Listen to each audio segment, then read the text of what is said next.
नाज़रीन अस्सलाम वालेकुम। नाज़रीन, पाकिस्तान की दाखिली सियासत में एक बार फिर हुकूमत और अपोजिशन एक हेड ऑन कोलिजन की तरफ बढ़ रहे हैं और इस दफ़ा ये हेड ऑन कोलिजन का ताल्लुक सेनेट के इंतखाबात से और सेनेट में हुकूमत जो तब्दीली लाना चाहती है सेनेट में इलेक्शन के कानून के हवाले से उसके हवाले से ये झगड़ा जो है ये बिल्डअप होता हुआ बहुत शिद्दत से नज़र आ रहा है। इलेक्शन कमीशन पाकिस्तान ने ऐलान किया है कि 11 फरवरी को तारीख का ऐलान कर दिया जाएगा सेनेट के इलेक्शन के। इससे पहले हुकूमत ने कोशिश की थी कि फरवरी के महीने में ये सेनेट के इंतखाबात हो सकें और हुकूमत एक प्रेसिडेंशियल रेफरेंस लेके भी सुप्रीम कोर्ट ऑफ पाकिस्तान में गई, जहां हुकूमत ने ये कोशिश की कि इलेक्शन एक्ट 2017 में तरमीम की इजाज़त हासिल की जाए, सुप्रीम कोर्ट से एडवाइस हासिल की जाए ताकि एक ओपन बैलेट के जरिए सेनेट के इलेक्शन हो सकें। अभी तक सुप्रीम कोर्ट ने उसमें कोई फैसला नहीं दिया था, ताहम अब हुकूमत एक बिल ला रही है पार्लियामेंट के सामने और गुज़िश्ता हफ्ते जो लॉ एंड जस्टिस की कमेटी है वो उसने उस बिल की अप्रूवल भी दे दिया है जिससे पार्लियामेंट में टेबल किया जा सकेगा।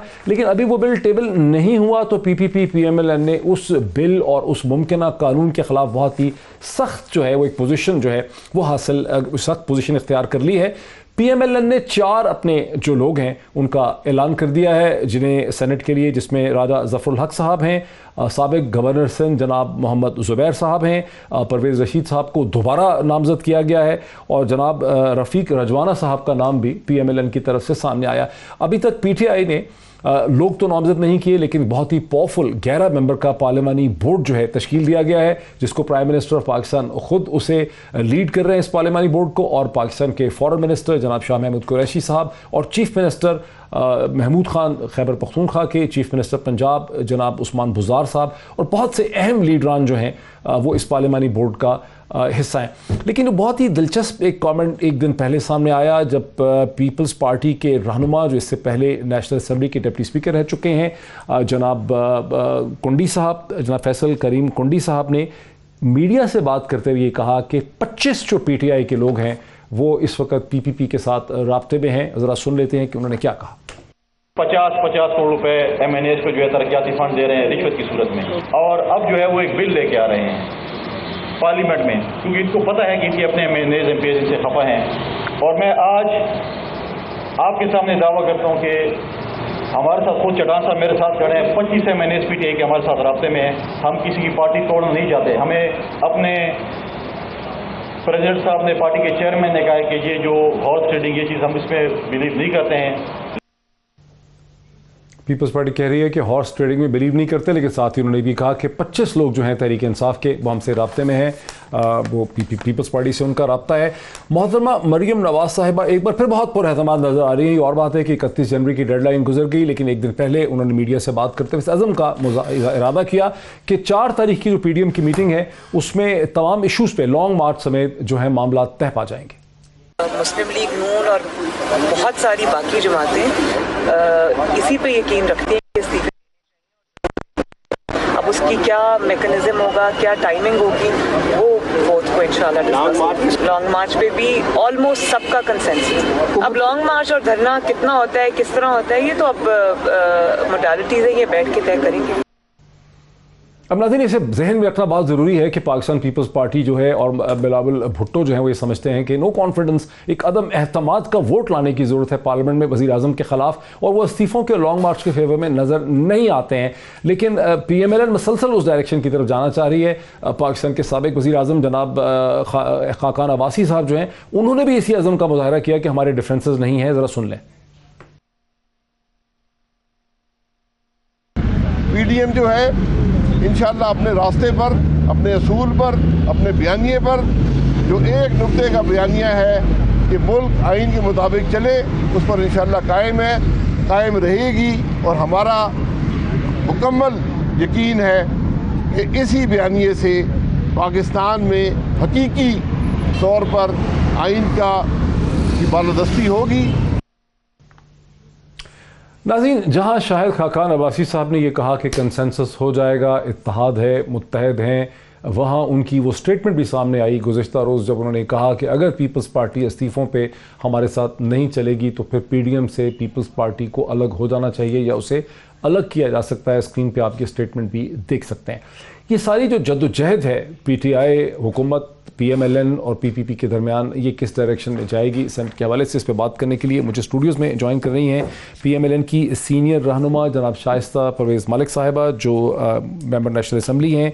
नेशनल असम्बली के सेशन के लिए इस वक्त इस्लामाबाद में, इससे पहले भी मेंबर नेशनल असम्बली रह चुकी हैं, और जो स्टैंडिंग कमेटी है कॉमर्स एंड टेक्सटाइल की, वाटर रिसोर्स की और क्लाइमेट चेंज की, उसकी मेंबर भी हैं। शाइस्ता मेरे साथ स्टूडियोज़ में हैं। फवाद हुसैन साहब मुझे फ़ोन लाइन या वीडियो लिंक के ज़रिए ज्वाइन कर सकेंगे, जो पाकिस्तान के साइंस एंड टेक्नोलॉजी के मिनिस्टर हैं, इससे पहले पाकिस्तान के इंफॉर्मेशन मिनिस्टर रह चुके हैं। फवाद साहब भी मेरे साथ होंगे। Very warm welcome to both my guest. Shaista Parvez Malik साहिबा, सेनेट के इलेक्शन में जो तरमीम हुकूमत लाना चाह रही है उस पर अभी लाई भी नहीं है, अभी वो बिल आया भी नहीं है, तो अभी आपकी जमात ने इतना सख्त उसके बारे में मौक़िफ़ इख्तियार कर लिया। बिस्मिल्लाहिर्रहमानिर्रहीम। थैंक यू मोहित। देखें, इस बिल पे हमारी पार्टी की कमिटमेंट है, हमने चार्टर ऑफ डेमोक्रेसी में कमिट किया हुआ है कि ट्रांसपेरेंसी लानी है और इसमें ट्रांसपेरेंसी होनी भी चाहिए। लेकिन जो काम बदनीयती से किया जाए और उजलत में किया जाए और जिसमें आपका जो नीयत है वो गलत हो, वो जो कि नज़र भी आ रही है। देखें, इनको अपने अंदर पार्टी की जो तोड़ फोड़ है ना, वो नज़र आ रही है। अगर इनकी नीयत अच्छी थी और ये लाना चाहते थे, आपका मतलब है कि इनको खौफ है? बिल्कुल खौफ है। और क्योंकि हम फ्लोर पे भी सुनते हैं इनके मेंबर्स जो अक्रॉस द आइल बैठे हैं, वो आके किस तरह अपनी बातें जो कर रहे होते हैं, तो इनको पहले ये बड़े फ़ख्र से कहते हैं ना 20 लोग गए। मैं आपको कहती हूँ अगर ये सीक्रेट बैलेटिंग हो जाए ना, 40 लोग इधर से उधर हो जाएंगे। पॉइंट इज कि देखें, नहीं तो आप बदनीयती इसलिए कि इस वक्त ये चाहते हैं, अगर ये इतने सिंसियर थे इस तमाम मामले पर और ये चाहते थे, तो this should not have been bought on the eve of the, जब इलेक्शंस होने को खड़ी हैं। जब सेनेट की इलेक्शंस हुई थी, जब ये मामला हुआ था, उस वक्त क्यों नहीं आया? And this needs to be discussed threadbare on the floor.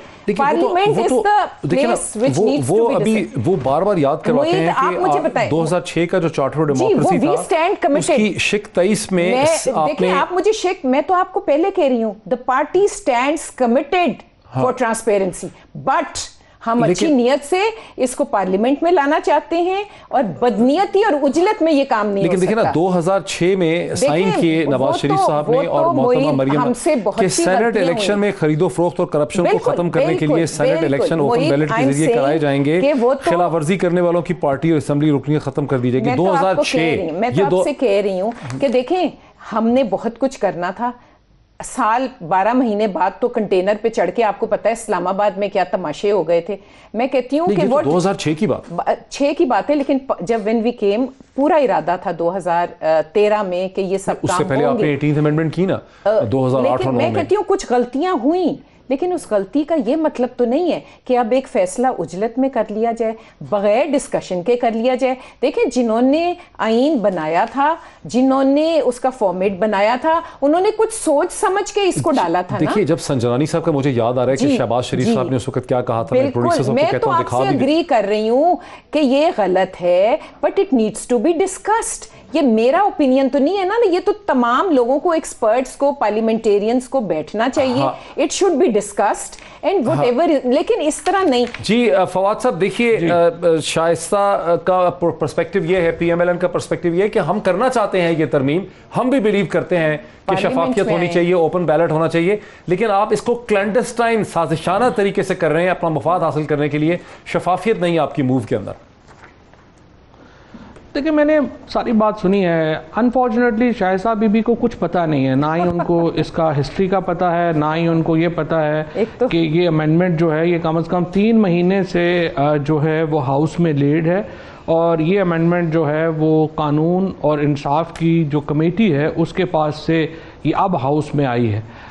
तो पहली बात तो ये है कि अनफॉर्चुनेटली जो पीएमएलएन है वो इस वक्त जो सिचुएशन है उसमें फोकस जो है, इनकी लीडरशिप एक बड़ी नाबालिग लीडरशिप है, और उसकी जो तमाम तर सोच है वो अपने मुकदमात से आगे नहीं है। इनकी तमाम सोच सिर्फ इस साथ शुरू होती है कि हमारे केस ख़त्म हो जाएं, और इस पे ख़त्म हो जाती है कि हमारे केस ख़त्म करो। बस इससे आगे, इस दायरे से आगे ना उनकी कोई सोच है, ना उनको कोई फ़िक्र है, ना ही उनका कोई मसला है। ये जो अमेंडमेंट है, ये जो इसके ज़रिए हम क्या कह रहे हैं, हम कह रहे हैं हर दफ़ा जब सेनेट का इलेक्शन होता है आप इल्ज़ाम लगाते हैं कि सेनेट के इलेक्शन में senate has become a millionaires club, और ये जो सारे बिलियनर्स हैं वो सेनेट के इलेक्शन में आ जाते हैं और वोटों की ख़रीदो फरोख्त होती है।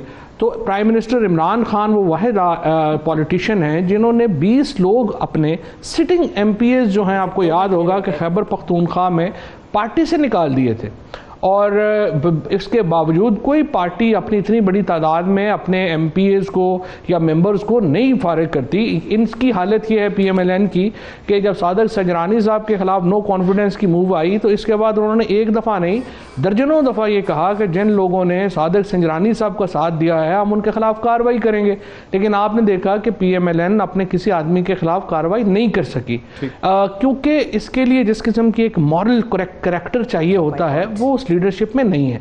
लिहाजा जो इमरान खान ने 2018 के इलेक्शन से पहले ये बात कही थी कि हम सेनेट का इलेक्शन जो है उसको हम ओपन करेंगे। अच्छा, इंटरेस्टिंगली यही बात बेनज़ीर भुट्टो शहीद ने और नवाज शरीफ साहब ने अपने सिग्नेचर से COD में क्लॉज 23 डाली 2006 में, और एग्जैक्टली यही बात कही। अच्छा, अब नून लीग जो है वो बेसिकली क्या कर रही है कि ये कह रहे हैं कि हम अपनी बातों से पीछे हट रहे हैं, पीपल्स पार्टी एक्चुअली इनको लीड कर रही है। एक तो इनका ये भी नहीं पता चलता ना कि इनकी एक वक्त में नैरेटिव लीड कौन करता है। कभी जो है वो एक तो फजलुर रहमान साहब जो है उनकी अपनी पॉलिटिक्स चल रही है, पीपल्स पार्टी की अपनी चल रही है, नून लीग की अपनी चल रही है। अब इनका ख्याल है कि हम कोई शायद लोग खरीद सकेंगे। देखें अभी जब शाइस्ता बीबी ने बात की ना कि हम बिल्कुल ये लोग जो है टूट जाएंगे। नॉलेज में है कि नहीं कि फैसल करीम कुंडी साहब ने कल प्रेस से बात करते हुए एक दिन पहले ये कहा है कि PTI के लोग जो हैं वो पीपल्स पार्टी से राब्ते में हैं, इन टच हैं, लेकिन हम हॉर्स ट्रेडिंग करना नहीं चाह रहे हैं। उन्होंने ये कहा है कि वो तोड़ सकते हैं, उन्होंने ये इशारा किया है। शाजिया मरी उनके साथ खड़ी थी जब उन्होंने कहा है। देखिए, मैं इसीलिए आपको कहता हूँ ना कि ये नाबालिग पॉलिटिशियंस हैं दोनों, जो पीपल्स पार्टी और PMLN की लीडरशिप है। ये एक्चुअली लीडरशिप तो वो है ना जिन्होंने ज़िंदगी में कभी कोई काम ही नहीं किया। एक को अब्बू ने कह दिया कि मैं लंदन में हूँ, आप पार्टी चलाएं, दूसरे को कह दिया कि आपको वसीयत में पार्टी दे दी है, आप पार्टी चलाएं। तो दोनों को पॉलिटिक्स का तो ABC नहीं पता। इनको ये नहीं पता कि ख़रीदने का मामला हो, धमकाने का मामला हो, इनको प्रेशराइज करने का मामला हो, हुकूमत के पास जो एज होता है वो अपोजिशन के पास नहीं होता। अच्छा, और एक्चुअली जो इमरान खान बात कर रहे हैं, जो वो अपनी जो पावर है पार्टी के अंदर भी बहुत सारे लोग हैं जो इमरान खान को ये मशवरा देते हैं कि सर हमें क्या जरूरत है इस बखेड़े में पड़ने की, हम अपने इलेक्शन कराएं और इस पे छोड़े पड़े, और हमें तो एक आध सीट KP से, एक आध सीट पंजाब से हम फालतू जीत लेंगे। अच्छा, हमें तो कोई प्रॉब्लम नहीं है। अच्छा, ये बहुत दिलचस्प आपने पॉइंट कहा। मुझे एक ब्रेक लेने दीजिए फवाद साहब, मुझे एक ब्रेक लेने दीजिए। बुनियादी तौर पर फवाद साहब ये कह रहे हैं कि हुकूमत तो चाहे तो हुकूमत तो दूसरी तरफ से लोग खरीद सकती है, हुकूमत तो सिंसियरिटी में ये कर रही है। इस पर मजीद बात करते हैं एक ब्रेक के बाद। नाज़रीन, वेलकम बैक। वक्फे से पहले आपने सुना कि वफाकी वजीर साइंस एंड टेक्नोलॉजी के फवाद चौधरी साहब, जिससे पहले पाकिस्तान के इंफॉर्मेशन मिनिस्टर भी रह चुके हैं, उनका ये कहना है कि पीपल्स पार्टी और PMLN को, खास करके पीपल्स पार्टी को अगर ये उम्मीद है कि वो PTI के लोगों को, हुकूमत के लोगों को तोड़ लेंगे सेनेट के इलेक्शन के लिए, तो ये बहुत ही नाबालग किस्म की अप्रोच है, इमेच्योर अप्रोच है। बिकॉज हुकूमत के पास ज़्यादा लीवर होता है, ज़्यादा एज होता है, ज़्यादा हथकंडे होते हैं। हुकूमत चाहे तो दूसरी तरफ से भी लोगों को तोड़ सकती है। ये वो चीज़ है जिसका जवाब हम ज़रूर लेंगे। शाइस्ता प्रोफेसर, ये कमिटमेंट की गई थी आपकी पार्टी की तरफ से और पीपल्स पार्टी की तरफ से। देखिए मोहित, पहले मैं एक दो बातों का फवाद चौधरी को जरा पहले जवाब और ये जो शेख 23 है ये भी आपकी है। मैं भी बिल्कुल, मैं सिर्फ एक तो बता दूं कि ये वो कहते हैं कि ये जो इनका एक पूरी पार्टी को ये है, इनके सिर्फ लीडर को ही नहीं पूरी पार्टी को ये ज़ूम है कि किसी को और कुछ नहीं पता जो हमें पता है, वी नो ऑल। मेरी बात सुनिए, इनके जो प्राइम मिनिस्टर हैं वो तो उनको कौन लाया, मतलब एक को बाप ने कह दिया, एक को पर्ची ने कह दिया, तो इनको किसने कहा कि तुम हुकूमत चलाओ? क्योंकि वो खुद तो कहते हैं कि मुझे तो पता ही नहीं, अभी तो मुझे ट्रेनिंग ही नहीं है, मुझे तो पता ही कुछ नहीं था। तो ये नो ऑल की क्या बात है कि किसने इनको ये कहा? अब दूसरी, वो ये कह रहे हैं कि हमारे पास ज्यादा ताकत है अगर हम आपके साथ डर्टी प्ले करें। हुकूमत, ताकत तो हुकूमतों में होती है, लेकिन उस पे इनको कोई घुमंड नहीं। इनको पंजाब में इनके जो छानिया कोई MP हैं वो भी 4, 5, 6 लोगों को लेके बैठे होते हैं, मतलब उधर भी देखें। और अगर मैं आपको बताऊं, ये हाई मॉरल ग्राउंड्स की बात कर रहे हैं, तो वो हाई मॉरल ग्राउंड्स कहां चले गए जो सेनेट इलेक्शंस के पहले इनको डेवलपमेंट फंड्स अनाउंस करने पड़े?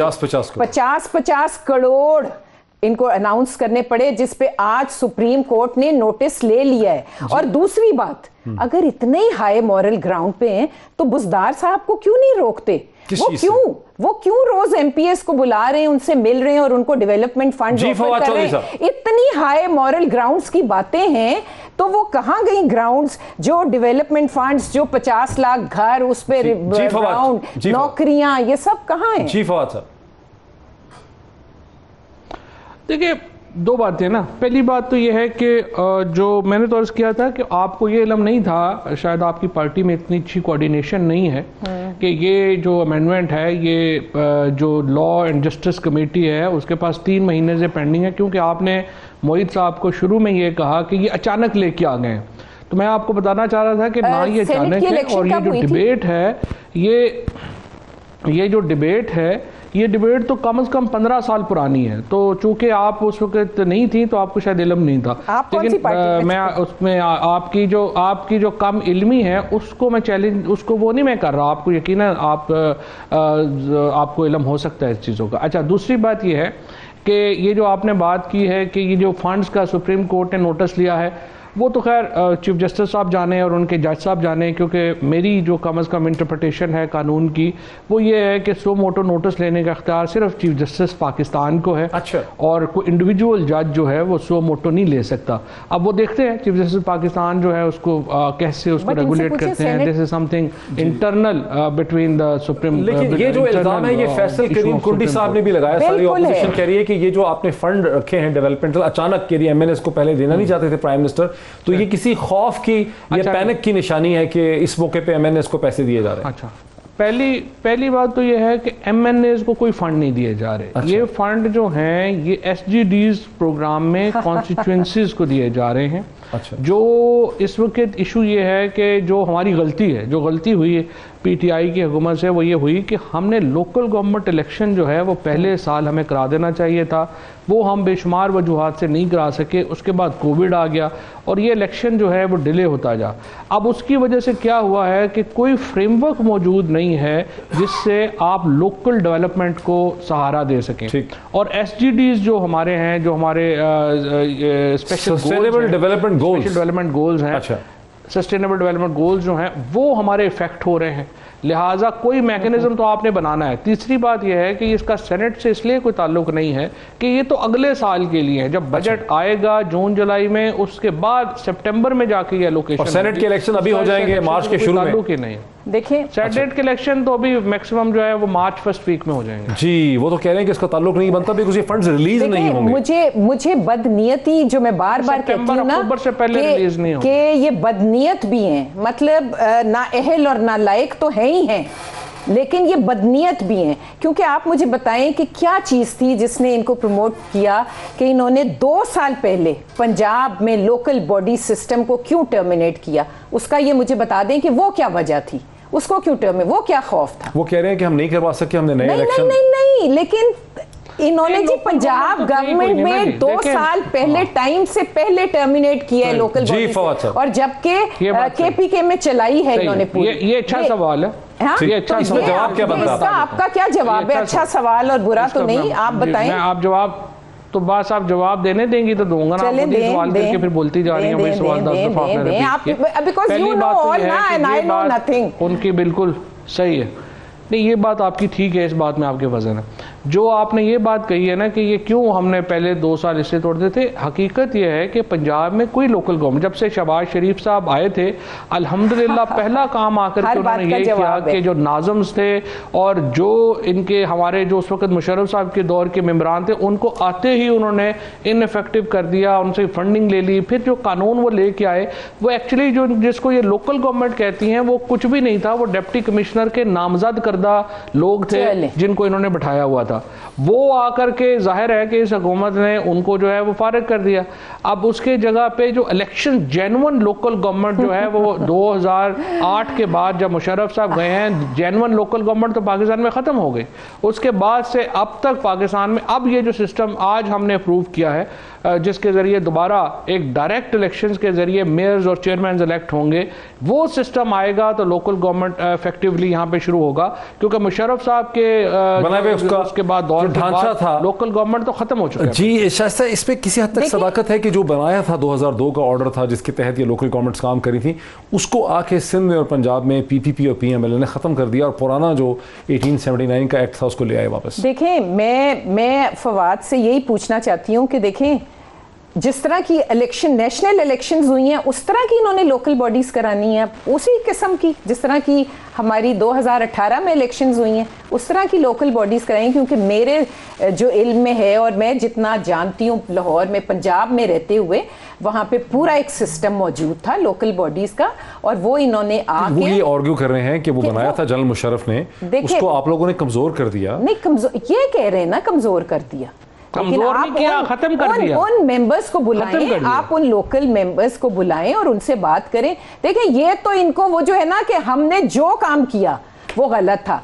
लेकिन आज भी ये कोर्ट के कहने से they are moving towards the local election, body election. 2002 के बाद जो नाज़िम थे, जो 2010 तक थे, बड़े स्ट्रांग थे, फैसलाबाद, लाहौर, बल्दियात की तरफ ये अब भी ये नहीं कराएंगे। इनको पता है कि ग्रास रूट पे ये कहाँ खड़े हैं, इनको पता है, ये नहीं कराएंगे। ये सिर्फ कोर्ट के ऑर्डर्स पे हिलजुल करनी शुरू किए। ये तो या सोशल मीडिया पे पार्टी मौजूद है, या ये सिर्फ ऑप्टिक्स में बिलीव करते हैं, ये सिर्फ बोलेंगे। ये जो इसकी क्या वजह आप हमें समझा सकते हैं कि तहरीके इंसाफ जो कि लोकल गवर्नमेंट्स में बिलीव करती है, उसकी बात करती है, 2.5 साल हो गए, उसने नहीं कराए लोकल गवर्नमेंट्स के इलेक्शन पंजाब में? नहीं, वो इसलिए देखें, उसमें मैंने कहा ना कि पहली तो हमारी गलती ये है, मेरी अपनी ज़ाती तौर पे तजवीज़ ये थी कि जो मुशर्रफ साहब का सिस्टम जो PMLN ने आके ख़त्म किया, उसी को बहाल कर दिया जाए और फौरी इलेक्शन करवा दिया जाए। करवाते तो लेकिन इसमें हम पड़ गए इसमें कि नहीं, इसको मज़ीद इफेक्टिव किया जाए, विलेज काउंसिल्स बनाई जाएँ, और वो तकरीबन 1 साल लग गया नई हल्का बंदियों में और नया स्ट्रक्चर बनाने में। उसके बाद कोविड आ गया, तो अब तकरीबन 1 साल से तो कोविड की वजह से जो है वो नहीं हो पा रहे। अदरवाइज सिस्टम जो है, स्ट्रक्चर जो है वो अब तैयार है, लेकिन अब कोविड की वजह से जो है वो डिले हो रहा है। अदरवाइज ये इलेक्शन अगर पहले साल ही हम करवा देते तो ये काफ़ी सारे इश्यूज जो गवर्नेंस से मुतालिक आते हैं और अब उसमें हम पे अब ये इलेक्शन कब होंगे? तनकीद नहीं होती इस इलेक्शन के लिए। अब ये जो इस साल का आप समझिए कि एंड है, उसमें ये इलेक्शन जो है वो मुकम्मल होंगे। ये 3 मरहलों में होंगे, अगस्त सितंबर से शुरू होगा और एंड तक जो है ये ख़त्म होगा। जनाब मैं आपको मोहित, नहीं ये होगा ही नहीं, मैं आपको बताऊं, क्योंकि बहुत पिटिशंस हैं, हल्का बंदियां जो ये तोड़ फोड़ कर रहे हैं ना, इनको जहां हमारा लगता है स्ट्रॉन्ग होल्ड है उसको ये 4 हिस्सों में तोड़ते हैं, उसको उधर करते हैं। जो इन्होंने 2018 की इलेक्शन में किया था, ये डरते हैं। मैं आपको आज यहाँ चैलेंज करके जा रही हूँ, मुझे ये बता दें कि ये नई हल्का बंदियों, हल्का बदलने से कौन सा इंडिया ने शामिल हो जाना? एक मिनट मुझे सिर्फ ये पूछ के बता दें कि ये नई हल्का बंदियों पे कराएंगे कि पुरानियों पे? क्या फैसला कर रहे हैं? अभी तो यही फैसला नहीं जी फवाद साहब। देखिए, नहीं, पहली बात तो ये है कि अभी तो दोबारा मैंने कहा ना कि वो शाइस्ता बीबी जो है वो बगैर पढ़े जो है ना वो अगला बात कर देती हैं। मैंने आपसे कहा है कि पहले आप स्ट्रक्चर तो देख लेना। हाँ, आप पानी अभी आप पढ़ भी नहीं सकती, मैं आपको 1-2 दिन में इसका जो स्ट्रक्चर है वो आपको भेजूंगा, वो आप पढ़िएगा, समझिएगा, फिर आपको इसके सवाल आएगा कि कराएं तो सही। और दूसरी, हाँ ये बात आपकी, ये इस बात पे मैं आपके साथ हूँ कि जरूर होने चाहिए और इमीडिएटली होने चाहिए। अच्छा, मैं इससे पहले ब्रेक से पहले मैं थोड़ा सा सेनेट के हवाले से डिस्कस कर लूँ कि आपकी हुकूमत पहले एक प्रेसिडेंशियल रेफरेंस लेके बहुत ही तमतराक के साथ आप लोग गए सुप्रीम कोर्ट ऑफ पाकिस्तान के सामने, वहाँ पर बड़ी डिबेट हुई, सारे स्टेक होल्डर्स को बुला लिया गया, अभी उसका कोई फैसला हुआ नहीं था, तो हुकूमत ने एक बिल को पार्लियामेंट के सामने टेबल करने का फैसला किया। ये जो 2 बोट्स में पाँव लटकाए हैं हुकूमत ने, जिसपे पीपल्स पार्टी की तरफ से बड़ी तनकीद आ रही है, इसकी क्या वजह है, हम समझ सकते हैं? नहीं, बिल जो है ना वो सुप्रीम कोर्ट से पहले ही आ गया हुआ था पार्लियामान में, और उसके ऊपर जो है वो डिबेट जो है वो शुरू हो गई थी लॉ एंड जस्टिस कमेटी में।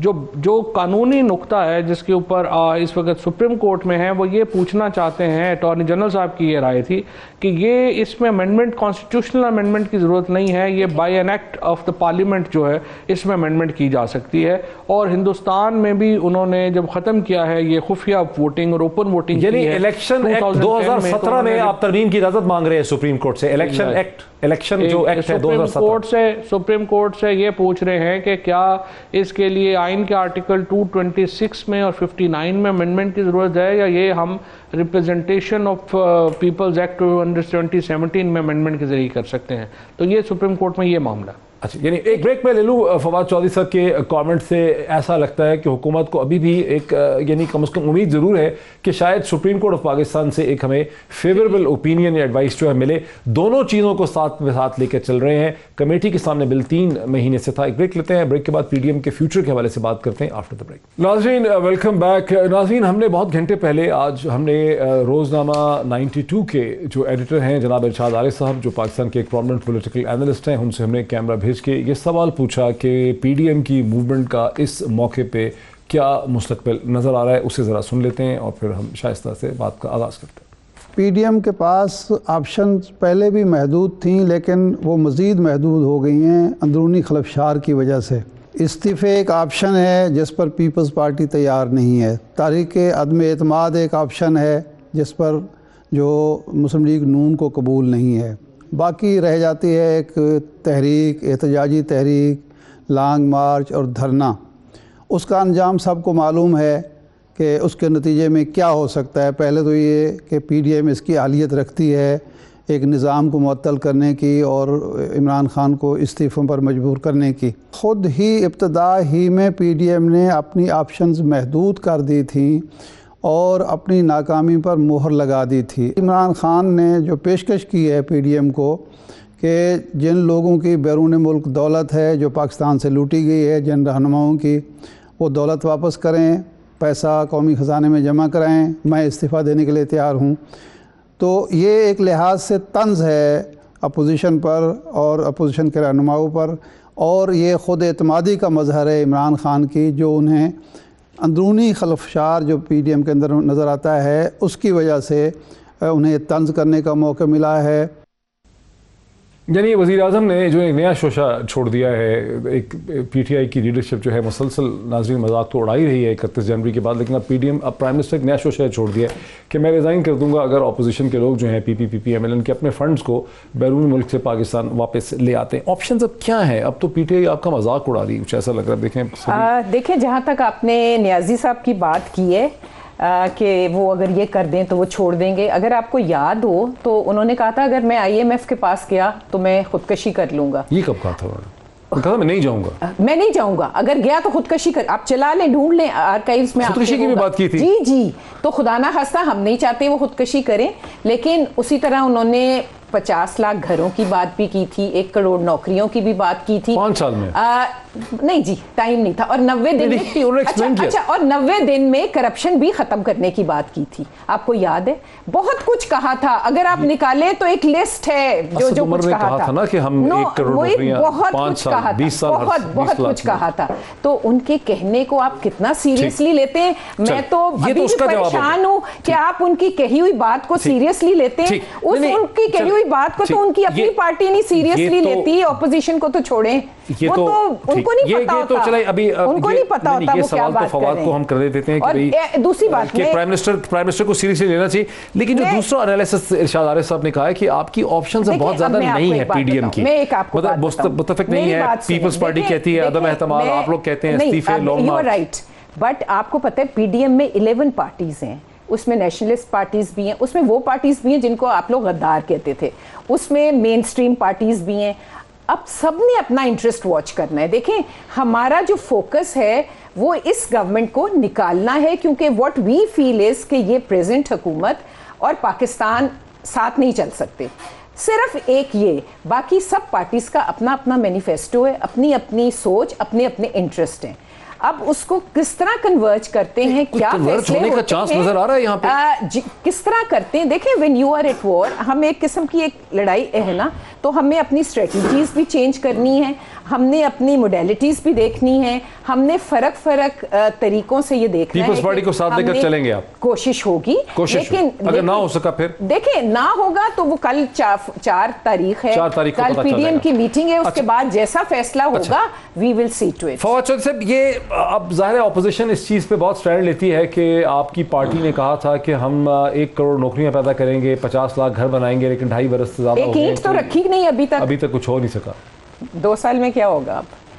अच्छा, पहली बात तो यह है कि जो पहली सवाल का जवाब आपने जो पूछा कि वो पीएम ने कहा कि मैं अगर ये पैसे ले आए तो मैं मैंने कहा है ना उनको, हम कितना सीरियसली लें। मुझे नहीं पता कि उन्होंने कहाँ पे जो है उन्होंने जहाँ पे उन्होंने कहा था कि ओपन करा दे ईसीपी की हेयरिंग। जो ये जो शाइस्ता बीबी की ने जो इसका जवाब दिया है ना, वो बड़ा इंटरेस्टिंग है। शाइस्ता बीबी कह रही है कि हम मर जाएंगे लेकिन लूट मार के पैसे वापस नहीं लाएंगे, क्योंकि बताएं ना कहाँ है, किसके पास है, अब तक तो कुछ प्रूफ नहीं कर सके आप। देखिए, आप तक तकरीबन नहीं, अब तक नवाज शरीफ साहब को आपका क्या ख्याल है, रेवड़ियां बेचने में सजा हुई है जी, अकामे पे हुई है, करप्शन का पैसा लेने में सजा हुई है। अकामा जो था ना, नहीं अकामे के बाद आपको जो सुप्रीम यहाँ से अल अरेबिया में पैसे लॉन्डर करने के ऊपर सजा हुई है। आपको एवन फील्ड अपार्टमेंट्स जो है, जो आपने मनी लॉन्डर करके मनी लॉन्ड्रिंग की डेफिनेशन क्या है प्लीज? और ओवरऑल लॉयर है, मुझे बताएं, ब्रॉडशीट है, उसमें ये आया है तकरीबन $100 मिलियन के करीब प्लीज मनी लॉन्ड्रिंग की डेफिनेशन क्या है? 2000 में आपने पीछे रखे थे। अब सवाल ये है कि आपने मनी लॉन्ड्रिंग की डेफिनेशन चाहिए, मनी लॉन्ड्रिंग की डेफिनेशन, मनी लॉन्ड्रिंग की डेफिनेशन वो है जो नवाज शरीफ साहब ने और शहबाज शरीफ साहब ने की, नहीं वो नहीं है, जो आपकी लीडरशिप करती है ना, वो नहीं है। Fawad, you are a lawyer. अच्छा चलिए, अब आप अपनी बारी पे बोले ना, बात मुझे मनी लॉन्ड्रिंग को बात तो कंप्लीट करना है। जी जी, आप बात ही नहीं मुकम्मल करने दे रही हैं। आप तो इतना जज्बाती हो गई हैं कि जैसे पता नहीं मैंने मरियम बीबी के सारे पैसे जो हैं वो अभी मैंने वापस ले लेने हैं। कुछ नहीं होता, अगर आप लोग बड़े पैसे वो नहीं ले सकते, कोई हौसला रखें। नहीं, वो हम कहाँ अब नहीं ले सके अभी तक, उनके तो अभी तक जो है पैसों के करीब भी नहीं पहुंच सके। बेसिकली शाइस्ता कह रही है कि आपने वादे जो किए थे उसमें से पूरा कोई नहीं किया, इसलिए हम कैसे इनके प्राइम मिनिस्टर की बात पे यकीन करें? ऐसी बात नहीं है। पहली बात देखें जी, हमारा जो सबसे बड़ा वादा था ना, वो ये था कि हम अकाउंटेबिलिटी करेंगे। लोगों ने हमें टमाटर, आलू, प्याज के लिए जो है ना वो वोट नहीं दिए थे, उन्होंने दिए थे कि आप अकाउंटेबिलिटी करेंगे, चोरों से पैसे वापस लेंगे। 500 अरब रुपया पाकिस्तान के अंदर हमने वापस लिया है। जो पैसा पाकिस्तान से बाहर पड़ा हुआ है, जब उस पर हाथ पड़ना होता है तो फिर आप PMLN वालों की चीखें सुनते हैं जो आसमान तक पहुंचती हैं। और यही हमारा मेन वादा था अकाउंटेबिलिटी का। उसके बाद जो नंबर 2 हमारा जो सबसे बड़ा बात करने दें प्लीज जी, ये जो जमीनों का मसला है, बात नहीं करने देना, पहले 34 खानदानों का, उसमें भी PMLN का कहना यह है कि ये पॉलिटिकल विक्टिमाइजेशन जो है PMLN की लीडरान की हो रही है, जिनके बिल्कुल है। देखे मोहित, खोखरों के साथ जो लाहौर के खिलाफ, जिनके खिलाफ, खोखरों के खिलाफ या ख्वाजा आसिफ के खिलाफ या ये बाकी डाकुओं से जो ज़मीनें वापस ली गई हैं, तमाम ने कोर्ट्स में गए, कोर्ट्स में स्टे ऑर्डर्स उनके खारिज हुए, क्योंकि वाज़े तौर के ऊपर ये लोग स्टेट लैंड के ऊपर ऑक्यूपाइड थे। इन सब ने लोगों ने रियासत की ज़मीन के ऊपर कब्जे किए हुए थे, जो हम छुड़ा रहे हैं, और यही लोगों का मैंडेट है और यही हमने करना है।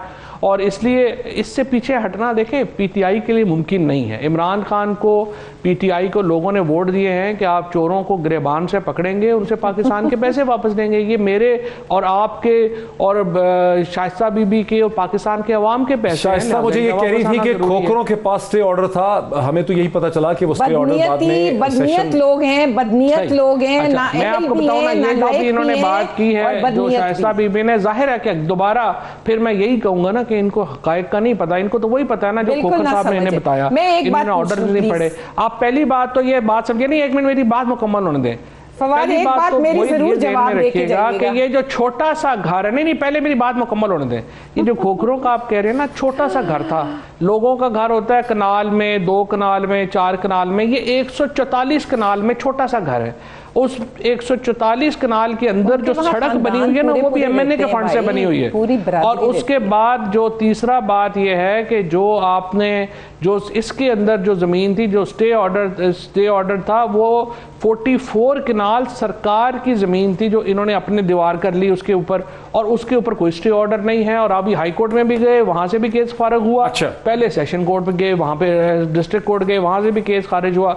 और इनको उन्होंने जरूर बताया होगा कि उनके पास स्टे है, बट फैक्ट द मैटर अब जरा रुके, जैसा मैं भी यही कह रहा था कि हमें भी यही पता चला है कि स्टे भी सेशन कोर्ट ने खत्म कर दिया और हाई कोर्ट ने रिलीफ नहीं दी है, लेकिन आपके लीडर्स मुसलसल कह रहे हैं कि रिलीफ मिली। देखें, मैं तो आपको खुद मैं भी कह रही हूँ कि उनके पास हैं ऑर्डर्स, हैं स्टे ऑर्डर भी है और उनकी जमीन है और खरीदे हुए सारे पंजाब हुकूमत ने फिर भी तोड़ दिए। जी, this is what's happening Punjab में, कि जिसकी एफिलिएशन थोड़ी बहुत भी है, लेकिन फिर तो हाई कोर्ट बड़ा सख्त एक्शन करती, तो एक्शन हुआ है, उन्होंने वापस कर, आप मैंने कहा आप बुलाएं उनको। हाई कोर्ट ने क्या जमीन वापस कर दी? उन्होंने कहा है कि रिटर्न उसी उस हाई कोर्ट ने कहा कि इनकी जमीन वापस कर दें 144। उन्होंने कहा है आप उस पोजीशन पे जाएं जो इससे ये जो ड्रामा जो सारा है, 3 बजे सुबह 2:30 बजे घुसना। शायद कह रही है कि ठोकरों की जमीन हाई कोर्ट ने वापस कर दी है। सही सही। अच्छा, मुझे एक बात का और प्लीज जवाब दे दें। वापस कर दी होती ना, हाई कोर्ट ने जमीन वापस कर दी होती ना, तो ये ऑर्डर इंप्लीमेंट हो चुका होता। आपको भी पता है अदालतों के अहकामात पाकिस्तान में किस तरह से उनको इम्प्लीमेंटेशन होती है, वो फौरी तौर पे इम्प्लीमेंट होते हैं। हम तो बनाना रिपब्लिक नहीं, अदालतों के अहकामात के ऊपर तो पाकिस्तान में वो अदालती अहकामात जिनकी कोई कानूनी बेस नहीं होती, यहाँ तो वो भी 100% इम्प्लीमेंट होते हैं और हमारे मुल्क में हुए हैं। आप ये बताइए कि ये जो आप नहीं, एक सेकंड रहिए मोहित, आप तसव्वुर कर सकते हैं कि हाई कोर्ट कहे कि नहीं दीवार दोबारा बना दो घर, तो वो फिर आपका ख्याल है कि नहीं बनाएगी हुकूमत? जी, मैं यही जी नहीं है। देखिए, मैं आपको एक बात जी प्लीज। और आप कंटेम्प्ट में क्यों नहीं गए? अगर मेरी एक बात सुने, मैं कह रही हूँ कि प्रिविलेज मोशन जमा हुआ है तहरीक इस्तेहकाम पार्लियामेंट में। एक मिनट, अब पार्लियामेंटेरियंस तो वही जाएंगे ना जो उनका फोरम है। हाई कोर्ट में भी जा रहे हैं, लेकिन हमारा वो भी फ्लोर देखें, डॉक्टर्स का, जजेस का, सबका अपना हाई कोर्ट में जा चुके हैं, सेशन कोर्ट में जा चुके हैं, फिर उसके बाद प्रिविलेज कैसे रह जाता है? अपने पास रखी हुई है। जब हाई कोर्ट में चले गए, रिलीफ नहीं मिली, तो उसके बाद फिर प्रिविलेज मोशन क्या? अच्छा, दूसरी बात, 500 अरब इन्होंने कहा कि हमने रिकवर किए, नैब ने, जिसने भी 500 अरब किए, तो ये कहते थे कि हम 200 अरब होंगे, उसको पता नहीं किसके मुंह पे मारेंगे, बाकी किसके मुंह पे मारेंगे, और पाकिस्तान बिल्कुल यहाँ दूध शहद की नहरें बहने लगेंगी। तो जो 500 अरब आया है, वो मेरे भाई से पूछें कहाँ जमा हुआ है, वो किसके मुंह पे कब मारना है कि पाकिस्तान सुखी सांस ले ले और यहाँ पे दूध शहद की नहरें बहने लगे जो हमें नजर नहीं आ रही मेरे भाई को, क्योंकि इनके प्राइम मिनिस्टर को महंगाई नजर नहीं आ रही। वो कहते हैं बहुत कम हो गई, यहाँ चीनी डबल हो गई, आटा डबल हो गया, पेट्रोल डबल हो गया, सब कुछ डबल हो गया। मेरी बात सुने मुईद, जिस दिन आपका ये कैमरामैन या सड़क पे फिरने वाला शख्स कह दे कि सस्ता हो गया सब कुछ और अब बहुत अच्छा हो गया, उस दिन मैं मानूंगी। मुझे फिगर्स का गोरख धंधा नहीं आता, मुझे गोरख धंधा नहीं आता। आंखों में धूल झोंकनी बंद करें, क्योंकि गरीब मर गए, पिस गए, बेरोजगारी और बात यह है कि जो शाइस्ता बीबी का सबसे बड़ा प्रॉब्लम यह है कि हाइपर होके बैठती है। आराम से बैठ के बात क्या करें, आप PMLN में थोड़ी बैठी हुई हैं, अच्छा कहाँ बैठी हुई हैं, वहाँ पे महजब जो है वो गुफ्तगू, मेरा गैर महजब होना ही ठीक है, बैठी हुई हैं जहाँ कोई सुनता नहीं है। मैं गैर महजब आप तो खैर बात में कमल करें, वक्त खत्म होने को, मैं इंतहाई महजब है, मैं ये कह रहा हूँ। इशू सिंपल ये है कि जो जितना अरसा PMLN और पीपल्स पार्टी ने पाकिस्तान के अंदर इक़्तिदार में वक्त गुजारा है, उसके जो नुकसान हैं वो तो पाकिस्तान को एक अरसा बर्दाश्त करने पड़ेंगे, और वो हम कर रहे हैं। इंशाल्लाह ताला इनसे जान छुटी है, ये डेकेड ऑफ डार्कनेस खत्म हुआ है, और इंशाल्लाह अब मुल्क जो है वो बिल्कुल हमारा वादा है पाकिस्तानी अवाम से, इंशाल्लाह चीजें जो हमारा वादा है अवाम से कि आपको घर भेजेंगे, हो गई है, घर भेजेंगे, आगे आपको बेहतरी नजर। बहुत शुक्रिया फवाद चौधरी साहब का भी, शाइस्ता परवेज मलिक साहिबा का भी। ये बहस आपने देखी, इस वक्त तमाम निगाहें हैं PDM की 4 तारीख यानी कल की जो मीटिंग है, जिसमें पीपल्स पार्टी, PMLN और मौलाना फजल रहमान के दरमियान जो डिफरेंसेस हैं, अदम एहतमाद की तहरीक के हवाले से, रेजिग्नेशन के हवाले से, लॉन्ग मार्च के हवाले से, अब देखना है कि वहाँ पर क्या फैसले हमारे सामने आ पाएंगे। मेरे साथ रहिए, फिर इतना ही, आज इतना ही, फिर मुलाकात होती।